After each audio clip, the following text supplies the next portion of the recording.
Our reporter Yusuf Farah has been in Oloitoktok, has covered an issue that's happening in that particular area. Now, the pastoral communities in Loiborsoit and Njukini villages in Oloitoktok town, Kajiado County, are sounding the alarm over the failed short rains leading to the drying up of seasonal rivers, barren grazing lands and withered farm produce. The situation that is worsening by the day has forced many families to shift from their homes in search of water and pasture, amidst fears that this could spark conflict. Our reporter, as I mentioned, Yusuf Farah, has spent a day in that particular area and brings us this story, Thirsty Plains. Take a look.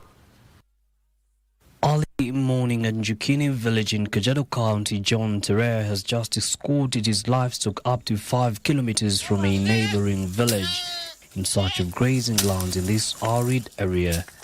The exhausted fields have little to nothing to offer. Luckily for him, the gods that are browsers in nature have this shrub-offering tree to feed from, and before long John is up in the tree ensuring his livestock have something to feed on. The young pastoralist tells a story of despair as the projected October, November, December rains are yet to bless their vast open lands. He worries that the continued dry season is spelling doom for him and his livelihood, which is heavily dependent on the livestock. Mimi sijasoma. Kwa hiyo siwezi nikasema nitaajiriwa. Hizi ndo wananiajirigi mimi. Kwa hiyo wakiumia ama wakikufa nitapata pigo kubwa sana kimaisha.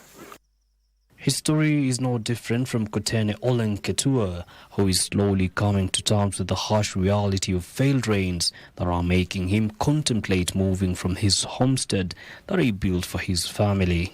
Na ng'ombe pia zimepungua, yale mabagi tumefanya kuitorosha, kuifuata mahali wingu imegonga. Not far from here, we meet Mzee Philip Olemosarie, who is also on the move with his livestock. He hopes to make it to a town further up ahead. Na tunaelekea sehemu iko mvua kidogo ya sehemu inaitwa Mokoine, kuruka Mokoine kwenda Kuku, kuangalia kama tutapata nyasi kidogo hapo.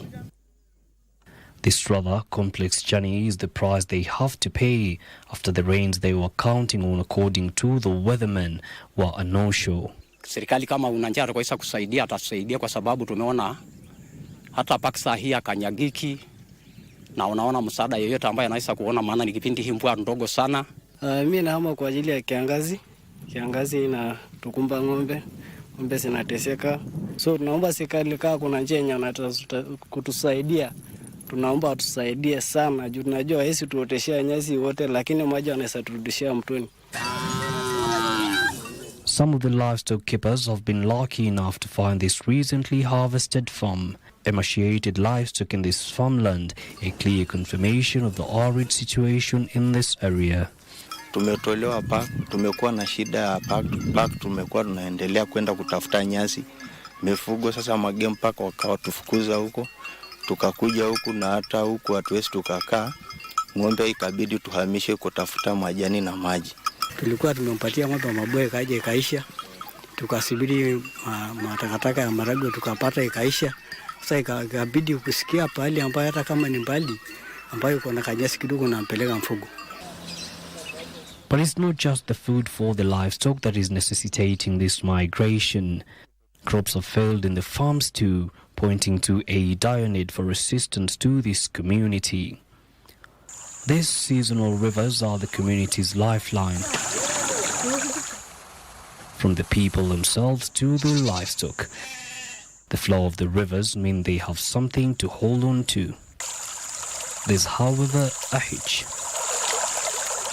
The failed rains are threatening the continuous flow of these rivers.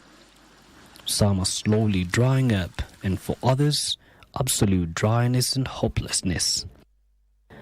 The International Federation of Red Cross and the Red Crescent Society statistics reveal that an estimated 1.8 million people need urgent food assistance, and this number is expected to rise to 2.1 million by early 2026. A vast majority of which are coming from these pastoralist communities domiciled in these largely arid and semi-arid lands. A united response is critical for these communities as time is ticking for them and their livestock. Sai ng'ombe zikiisha, Wamasai, yani tuseme jamii wa Kimasai, wote wamefeli kimaisha. Ndio sai ng'ombe imeama kwa ajili ya kiangazi. Mpaka sai mwezi wa 11 mvua hainyesha mpaka sai. Hata sai ukiangalia watu wengi inakuwa watu wanapata pressure kwa sababu ya mfugo. Mvua ikikataa kunyesha, hasa watu wapate usingizi. Both government and the private sector are being urged to bond to ensure that no pastoralist dies of hunger or buries livestock due to these natural phenomena. For the communities here, depressed rainfall, drying rivers and almost zero yields in their farms means that they're now pegging their hopes on humanitarian aid for their prosperity and that of their families.